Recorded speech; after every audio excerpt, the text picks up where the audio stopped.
함께 찬양드리겠습니다.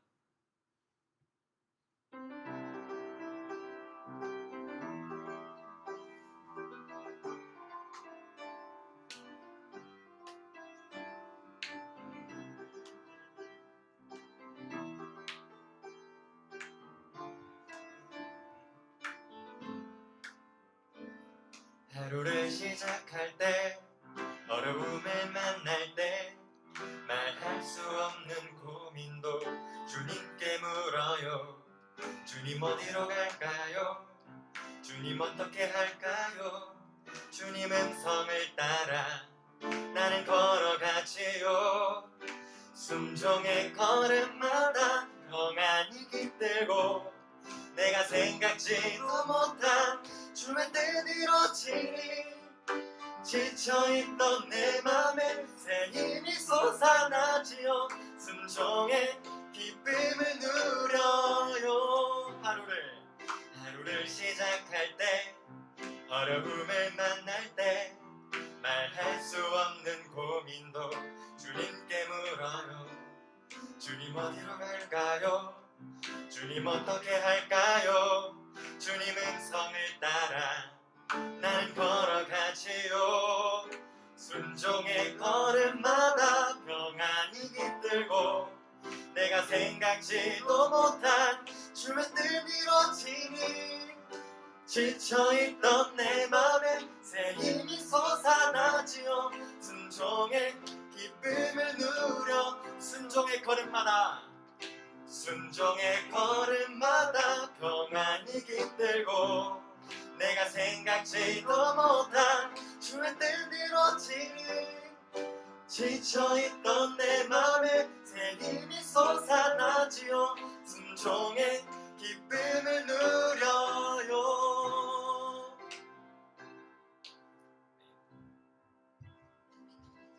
저희 이 시간 함께 기도드리겠습니다.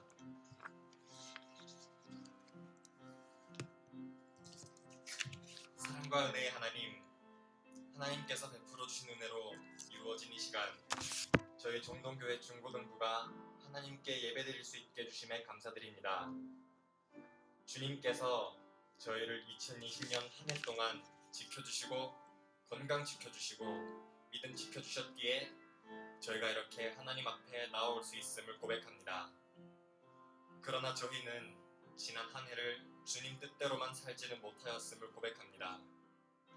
예수님께서는 저희를 사랑하시며 또 사랑하시면서 우리끼리도 사랑하여야 한다 말씀하셨지만 저희는 순간의 화를 참지 못하고 가족, 친구, 이웃에게 말로나 행동으로 상처를 주었습니다. 이웃과 내가 서로 다를 수 있음을 인정하고 포용해 주어야 했지만 우리 스스로 교만해져서 상대방을 함부로 판단한 적도 많았습니다. 우리가 말과 생각으론 주님을 믿는다, 주님을 사랑한다 하면서도 정작 주님의 뜻을 행하여야 할 때에는 주님의 뜻이 아닌 우리 욕망의 뜻을 따른 적도 많습니다. 이렇게 연약한 저희는 주님의 도우심이 필요한 존재임을 고백합니다. 긍휼히 여기시고 용서해 주시사 2021년 한 해 우리의 영혼을 새롭게 하여 주옵소서.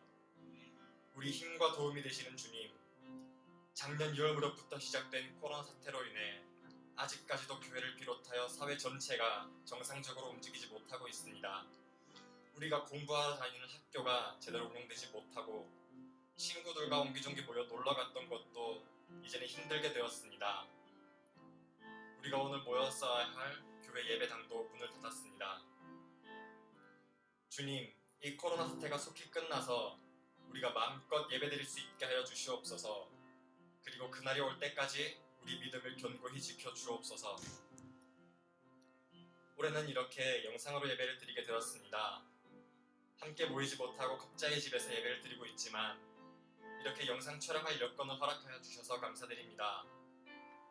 또한 저희 아동부에서 새로 올라온 중학교 1학년 신입생 친구들을 맡게 해주심에 감사드립니다. 그리고 올해 새롭게 저희 중고등부를 섬겨주실 양음진 전도사님 보내주심에 감사드립니다. 끝으로 오늘 저희에게 말씀 전해주실 전도사님 위해 기도드립니다. 전도사님, 오늘부터 저희 중고등부를 사역하시는데 성령 충만함으로 영육간의 강건함으로 인도하여 주시옵소서. 오늘 전에 하던 대로라는 제목으로 말씀 전해 주실 때 성령님 역사하여 주시사 전도사님 말씀에 힘이 있게 하시고 듣는 우리의 마음도 활짝 열어주시사 말씀이 우리 안에 심어지게 하여 주시옵소서. 그리고 그 말씀이 우리를 변화시켜 주님 기뻐하실 열매가 맺어지게 하여 주세요. 주님께 감사드리며 살아계신 예수 그리스도의 이름으로 기도드립니다. 아멘.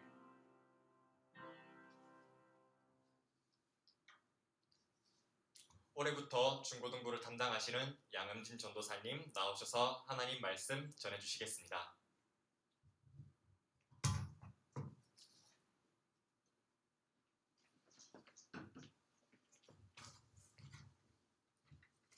네, 반갑습니다, 여러분. 네, 온라인으로 함께 예배드리는 우리 중고등부 친구들, 오늘 저는 2021년부터 이제 중고등부를 담당하게 된 양음진 전도사입니다. 네, 한 해 동안 잘 부탁드리고 각자의 자리에서 하나님께 예배드리는 귀한 은혜의 시간 되기를 소망합니다. 네, 오늘 우리 말씀, 하나님께서 우리에게 주신 말씀은 다니엘 6장 10절 말씀입니다. 다니엘서 6장 10절 말씀, 우리 함께 한 목소리로 말씀 읽도록 하겠습니다. 시작. 다니엘이 이 조서에 왕의 도장이 찍힌 것을 알고도 자기 집에 돌아가서는 윗방에 올라가 예루살렘으로 향한 창문을 열고 전에 하던 대로 하루 3번씩 무릎을 꿇고 기도하며 그의 하나님께 감사하였더라. 아멘. 네, 오늘은 전에 하던 대로라는 제목으로 하나님 말씀을 나누고자 합니다. 오늘 본문 말씀 6장에는 다니엘과 사자굴에 대한 이야기가 있습니다. 다니엘은 믿음의 사람으로서 하나님과 사람 앞에서 어떻게 살았는지 오늘 말씀을 나누고자 합니다. 말씀을 들으면서 우리 이런 생각을 해보았으면 좋겠습니다. 나는 이 땅을 살아가면서 어떤 믿음으로 살아가야 할지, 더 나아가 중고등부에 속한 우리 모두의 정체성은 무엇인지 고민하고 결단하는 은혜의 시간이 되기를 간절히 소망합니다. 네, 다니엘의 이름의 뜻에 대해서 우리 한번 보겠습니다. 다니엘의 이름 뜻은 하나님은 나의 심판자이십니다 라는 뜻을 가지고 있습니다. 다니엘의 이름의 뜻처럼 다니엘 성경을 보면 이 땅을 향한 하나님의 심판에 대한 메시지가 기록되어 있습니다. 동시에 열방에 하나님의 주권을 선포하는 메시지가 있습니다. 그래서 다니엘서를 읽다 보면 하나님은 우리의 심판자이십니다. 하나님은 나의 심판자이십니다 라는 고백이 절로 나오게 됩니다. 그랬던 다니엘은 어떤 사람이었냐면 다니엘은 화면에서 보는 것처럼 다니엘은 일단 유다 자손이었습니다. 그 말은 뭐냐면 이 유다 자손이었던 이 다니엘은 지금 어디에 있습니까? 타지에 있습니다. 바벨론의 느부갓네살이라는 왕이 예루살렘을 침공하고 난 후에 포로로 바벨론에 끌려가게 됩니다. 많은 성서학자들은 이때 당시 다니엘이 포로되었던 나이를 16살 정도로 추정합니다. 지금으로 하면 16살 정도 되면 중3 정도 되는 나이입니다.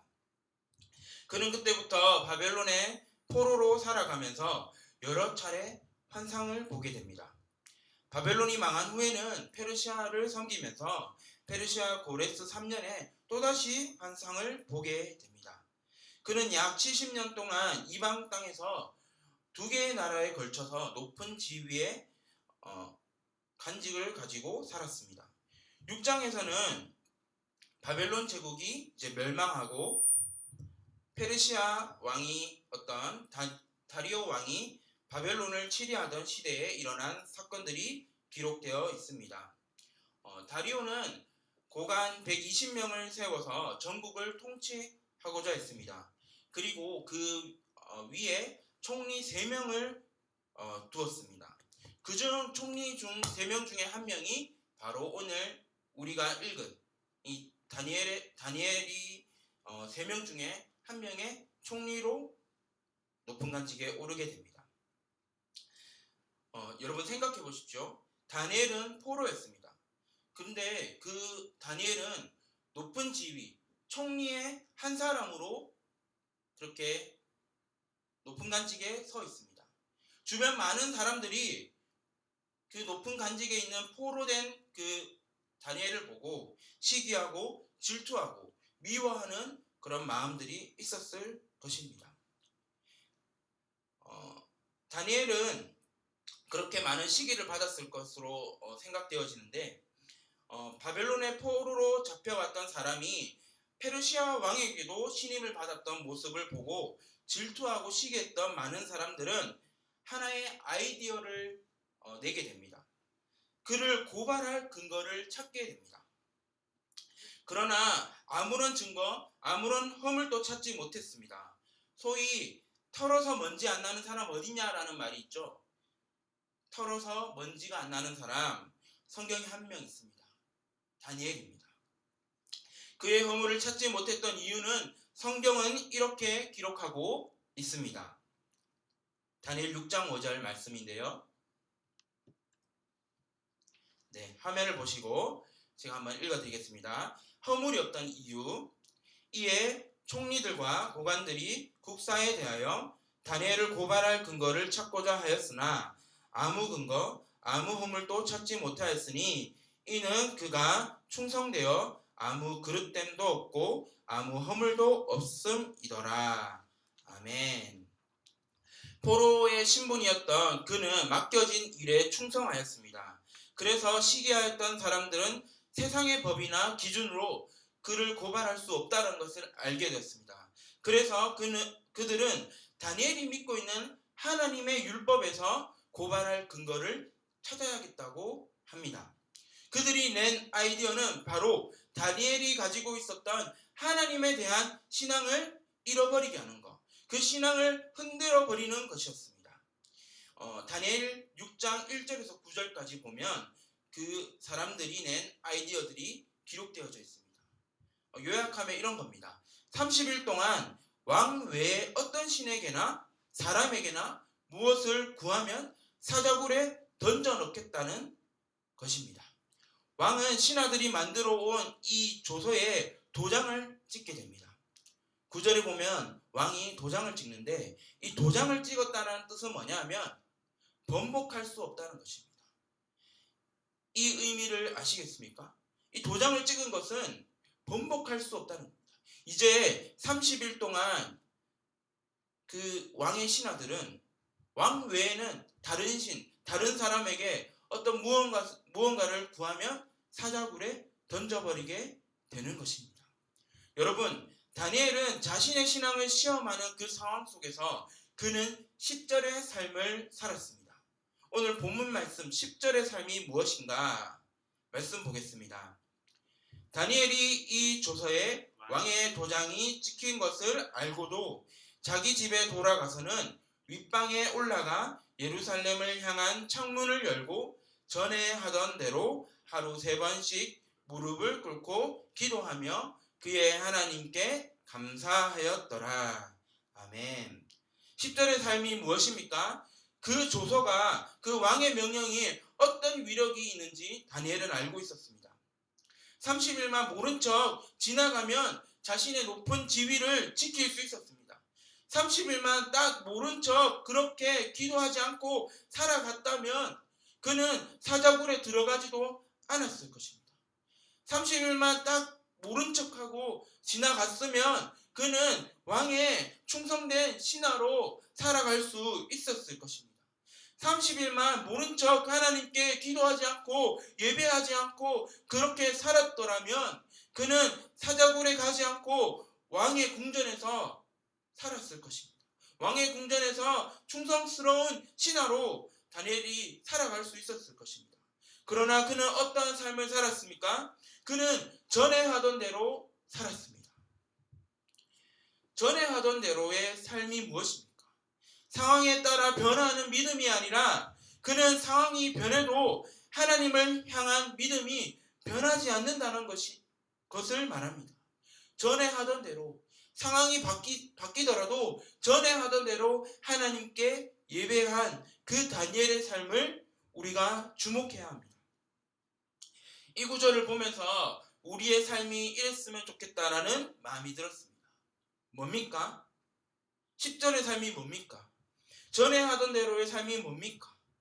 바로 다니엘은 그 조서의 모든 뜻을 알고도 그가 전에 하던 대로 삶을 살았다는 것. 자신의 신앙이 흔들릴 수도 있다는 상황을 알면서도 그 시험의 유혹을 알면서도 그는 무서워하지 않았습니다. 그는 두려워하지 않았습니다. 그는 오히려 왕의 명령보다 하나님의 말씀에 더 두려움을 느끼고 말씀대로 살아갔습니다. 그렇습니다. 그는 자기 집에 돌아가서 윗방에 올라가 자신의 고국, 자신의 고향에 있는 그 고국 땅에 있는 예루살렘 성전을 향하여 창문을 열었습니다. 그리고 그는 무릎을 꿇고 하루에 3번씩 무릎을 꿇고 기도했습니다. 누구에게요? 바로 하나님께 감사하며 기도했습니다. 여러분, 말이 안 됩니다. 예배를 드리면 사자굴에 들어간다는 그 명령이 있었습니다. 하나님께 무언가를 구하면 그러면 사자굴에 던져질 것을 그는 알고 있었습니다.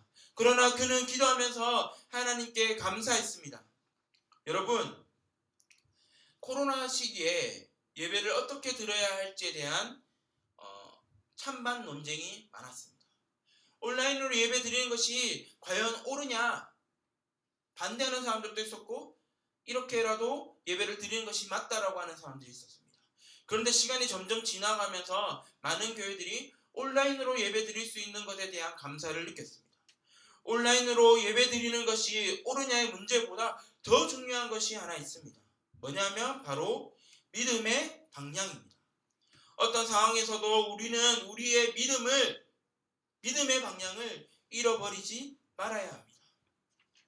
예배는 하나님께 드리는 것입니다. 예배는 하나님을 향하여 그 믿음의 방향을 잘 지키고 하나님께 예배를 드리는 것입니다. 그 옛날 자신의 고국 성전에 가지 못했던 포로였던 다니엘은 항상 성전을 향하여 자신의 집의 윗방에 올라가 예루살렘 방향으로 기도를 드렸습니다. 자신의 성전을 생각하면서 교회를 생각하면서 하나님의 영이 거하시는 그 성전을 기억하면서 그는 그 믿음의 방향을 지키며 기도하였습니다. 코로나19 바이러스가 지금 온 사회에 퍼져나가고 있습니다. 이로 인해서 교회는 모이지 말라는 방역 지침에 우리는 잘 지키면서 온라인으로 예배를 드리고 있습니다.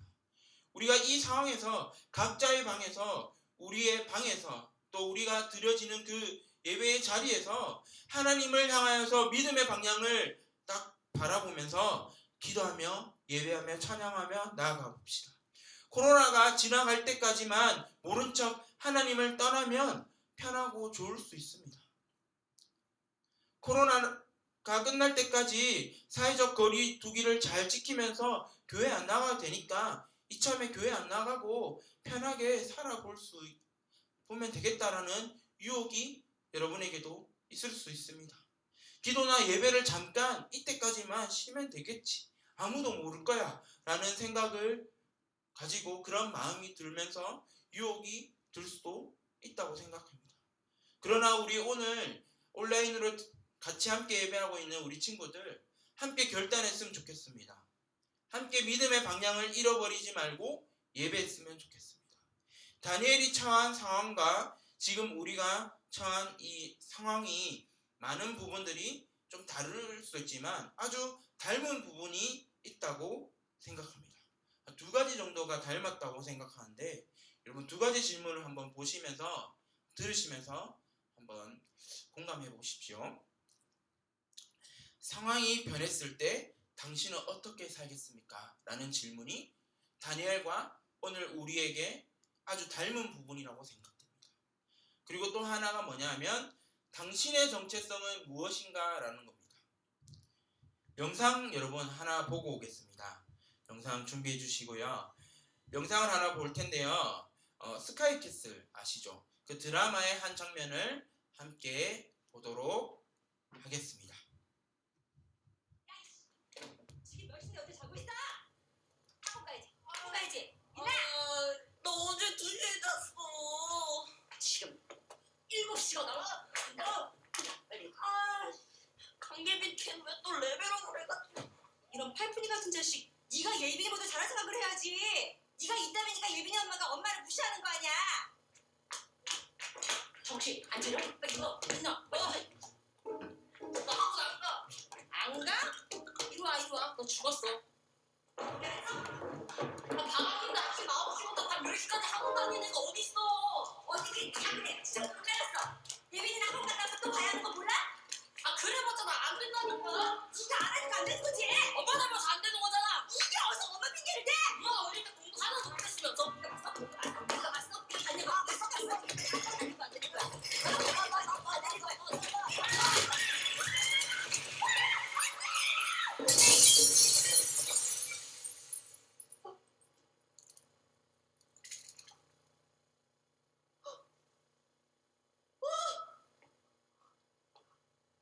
말도 안 돼.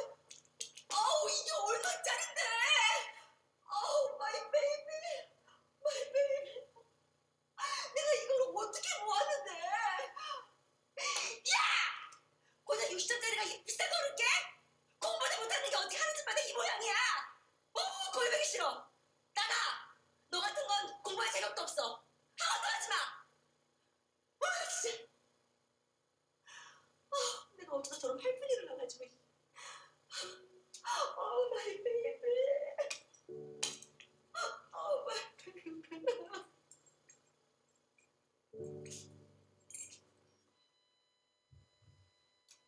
네, 영상 잘 보셨죠? 말씀을 준비하면서 이 영상을 보게 되었습니다. 그리고 정체성에 대한 생각을 해보게 되었습니다. 영상 속의 저 아이는 학생이었습니다. 그러나 학생이기 전에 엄마의 아들입니다. 사랑스러운 자녀였습니다. 그러나 드라마의 엄마는 비싼 접시를 향해서 오 마이 베이비 라는 표현을 쓰게 됩니다. 그리고 자신의 아들에게는 고작 60점짜리가 라고 하면서 화를 내고 그렇게 부르게 됩니다. 참 이 장면을 보면서 고작 60점짜리가 라는 이 말이 계속 되뇌어졌습니다. 세상의 잣대는 이런 것 같습니다. 숫자로, 등수로 여러분의 가치를 매깁니다. 어떤 사람의 가치를 매길 때 몇 등인지, 몇 점짜리인지 이렇게 부르는 현실이 드라마 영상이었지만 참 많이 와닿았습니다. 그러나 우리 하나님은 요한복음 1장 12절에 말씀을 통하여서 우리에게 이러한 정체성이 있다라고 말씀해 주십니다. 말씀을 제가 대표로 읽겠습니다. 영접하는 자, 곧 그 이름을 믿는 자에게는 하나님의 자녀가 되는 권세를 주셨으니 아멘. 하나님의 자녀가 되는 권세를 우리에게 주셨습니다. 학창시절에 우리는 어떤 정체성으로 살아가야 할까요? 100점짜리 인생이 되기 위해 노력하는 것보다 더 중요한 것이 무엇일까요? 하나님 알고 있는데, 하나님 믿고 있는데, 내가 교회를 몇 년 동안 다녔는데, 믿음의 가정에서 내가 태어났는데, 교회에 소속되어져 있는데, 나는 교회의 임원인데, 우리는 어떻게 이 땅을 살아가야 할까요? 세상은 당신의 가치를 숫자로 표현합니다. 몇 등, 몇 점짜리가 아닙니다. 그러나 하나님은, 예수님은, 성령님은 오늘 저와 여러분에게 하나님의 자녀가 되는 권세를 주셨습니다. 그 하나님의 자녀에게 주시는 메시지들이 있는데, 내가 너를 고아와 같이 버려두지 아니하겠다. 나의 사랑하는 자야, 나의 사랑하는 자야, 내 어여쁜 자야, 일어나서 함께 가자. 두려워하지 말라, 내가 너와 함께 하겠다. 놀라지 말라, 나는 내 하나님이 됨이라. 내가 너를 굳세게 하리라. 참으로 너를 도와주리라. 참으로 나의 의로운 오른손으로 너를 붙들겠다라는 말씀을 우리 친구들에게 또 저와 여러분에게 하고 계십니다. 다니엘과 우리의 정체성은 무엇입니까? 왜 다니엘은 전에 하던 대로 하나님께 기도했습니까? 우리는 하나님의 자녀라는 정체성을 분명히 가져야 합니다. 우리도 역시 다니엘과 같이 상황에 따라 믿음이 변하지 않고 흔들리지 않고 어떤 상황 속에서도 하나님께 예배하는 예배자가 되기를 원합니다. 다니엘이 전에 하던 대로 했던 것처럼 우리 중고등부 친구들도 하나님께 믿음의 방향을 잘 두고 예배하면 좋겠습니다. 다니엘이 높은 지위에 있었지만 그는 고국을 떠나 타지에서 엄청 외로웠을 겁니다. 권력자들은 그저 자신이 더 높아지기 위해서 그 포로였던 다니엘이 높아지는 것을 보고 시기했습니다. 그러나 나중에 결국 그들은 그 상황이 역전되어집니다. 믿음의 사람 다니엘은 사람이 아니라 하나님을 바라보며 기도하며 살아갔습니다. 그 사자굴에서 살아난 이유를 다니엘 6장 23절은 이렇게 기록하고 있습니다. 바로 그가 자기의 하나님을 믿었기 때문에 사자굴에서 살아났다고 기록하고 있습니다. 이 땅에서 더 높아지려고 애쓰는 자들은 결국 죽음을 당했습니다. 그러나 이 땅에서 하나님을 향하여 믿음을 지켰던 사람 다니엘은 결국 형통한 삶을 살았습니다. 다니엘 6장 28절을 보면 그가 형통했다라고 기록되어져 있습니다. 믿음으로 살았던 그의 결과는 형통한 자로 살게 되었다는 것을 우리는 기억해야 합니다. 저의 중고등부 첫 번째 제자 여러분과 함께 결단하면서 나아갔으면 좋겠습니다. 다니엘은 사자굴에 들어가는 상황을 알았습니다. 그렇지만 30일만 하나님을 외면하며 살 수 있는데 라는 유혹을, 그 신앙이 흔들리는 그 유혹을 이겨내고 그는 다니엘답게 전에 하던 대로 하나님께 감사하며 기도함으로 신앙을 잘 지켰습니다. 우리 정동교회 중고등부 여러분도 오늘 말씀을 통해서 정체성을 분명하게 합시다. 여러분은 몇 점짜리의 인생이 아닙니다. 시험 한두 개 틀려서 여러분의 가치가 결정되는 것이 아닙니다. 그것은 시험의 결과일 뿐이지 여러분의 정체성은 뭐냐 하면 바로 하나님의 자녀입니다. 포로였던 다니엘도 전에 하던 대로 부르신 그 자리에서 예배했습니다. 부르신 곳에서라는 찬양의 가사에 보면 부르신 곳에서 나는 예배하네, 어떤 상황에도 나는 예배하네 라는 가사의 고백이 있습니다. 이 가사의 고백을 우리가 함께 찬양하면서 또 생각하면서 우리 함께 기도하기를 원하는데요. 우리의 반주에 맞춰서 또 우리의 찬양 한 목소리로 함께 찬양하면서 이 부르신 곳에서 가사를 생각하면서 하나님께 결단하는 마음을 가지기를 원합니다. 여러분 찬양을 부르면서 한번 생각해 봅시다. 여러분의 부르신 자리는 어디입니까? 각자의 자리에서 부르신 그 자리에서 다니엘처럼 우리도 하나님을 향해 기도하며 예배하며 찬양하며 나아갑시다.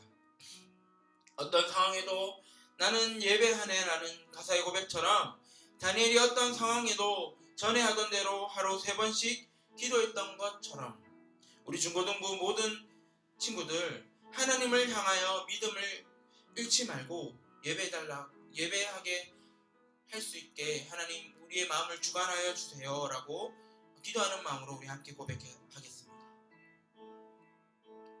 따스한 성령님,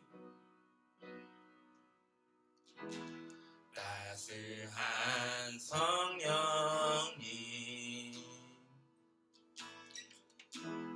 마음으로 보내 내 몸을 감싸며 주어지는 평안함 만족함을 느끼네. 사랑과 진리에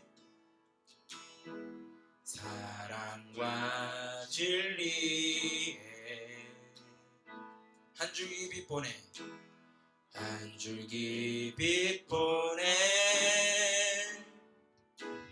내 몸을 감싸며 주어지는 평안함 그 사랑을 느끼네. 부르신 곳에서 나는 예배하네. 어떤 상황에도 나는 예배하네. 부르신 곳에서 나는 예배하네. 어떤 상황에도 나는 예배하네. 내가 걸어갈 때 길을 내고 살아갈 때 삶이 되는 그곳에서 나는 내가 걸어갈 때 길을 내고 살아갈 때 삶이 되는 그곳에서 예배하네. 부르신 곳에서 나는 예배하네. 어떤 상황에도 좋습니다. 나는 주님께 예배하겠습니다. 아멘. 부르신 곳에서 예배하네. 어떤 상황에도 나는 예배하네. 한 번 더 고백합시다. 부르신 곳에서 나는 예배하네. 어떤 상황에도 나는 예배하네. 부르신 곳에서 예배하네. 어떤 상황에도 나는 예배. 마지막으로 고백합시다. 부르신 곳에서 나는 예배하네. 어떤 상황에도 나는 예배하네. 부르신 곳에서 나는 예배하네. 어떤 상황에도 나는 예배하네. 어떤 상황에도 나는 예배하네. 어떤 상황에도 나는 예배하네. 어떤 상황에도 나는 예배하네. 우리 시간 기도하며 나아갔으면 좋겠습니다. 우리 다 함께 기도할 때 하나님, 우리의 부르신 그 자리에서 다니엘과 같이 믿음의 방향을 잃지 않게 해달라고. 하나님 아버지, 전에 하던 대로 다니엘은 하나님 아버지 믿음의 방향을 잃지 않고 하나님께 감사하며 기도했습니다. 우리 중고등부 친구들도 하나님을 향해 기도할 수 있게 해달라고, 예배할 수 있게 해달라고. 우리 시간 함께 한 마음으로 기도하며 나가겠습니다. 기도하겠습니다. 하나님 아버지 감사합니다. 각자의 자리에서, 부르신 그 자리에서 다니엘처럼 우리도 하나님을 향해 기도하며 나가기를 원합니다. 감사함으로 예배하며 나가기를 원합니다. 어떤 상황에도 나는 예배하는 이 가사의 고백처럼 부르신 그 자리에서 하나님을 향하여 기도하며 예배하며 나아가는 우리 중고등부 친구들을 하나님 아버지 기뻐 받아주셨소서. 하나님, 그들의 마음을 위로하여 주시고 예배하는 그 자리에 하나님 아버지 찾아가 주셔서 그 아이들에게 하나님 말씀하여 주셔서 나의 사랑, 나의 어여쁜 자야, 함께 일어나서 걸어가자. 함께 나와 가자. 두려워하지 말라고 말씀하신 그 하나님 아버지, 하나님의 자녀의 정체성을 가지고 하나님 각자의 자리에서 예배하는 우리 중고등부 친구들 될 수 있도록 주님 함께하여 주시옵소서.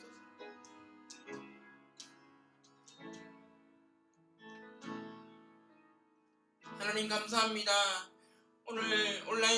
예배를 드리고 있는 우리 친구들과 또 하나님 이 자리에서 온라인 예배를 준비해 주신 우리 선생님들을 하나님 함께하여 주시옵소서.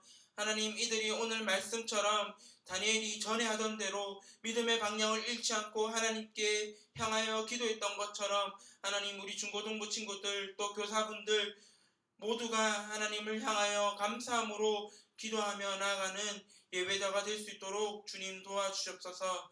감사드리며 예수님의 이름으로 기도드립니다. 아멘.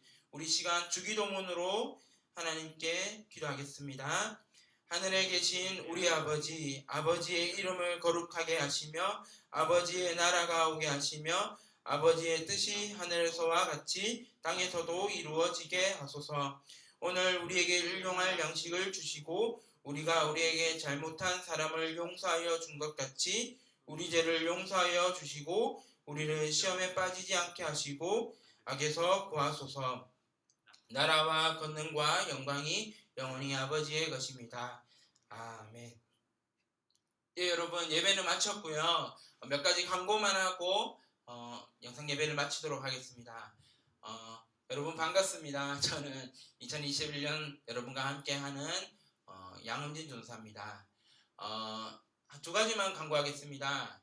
하나는 반편성인데요. 반편성은 대면 예배가 될 때 그때 발표하겠습니다.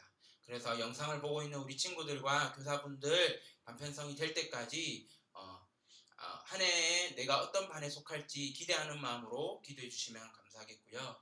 또 하나는 중등부 그러니까 중학생 1학년으로 올라오는 친구들 제가 오늘 예배 끝나고 오후에 전화로 신방을 하도록 하겠습니다.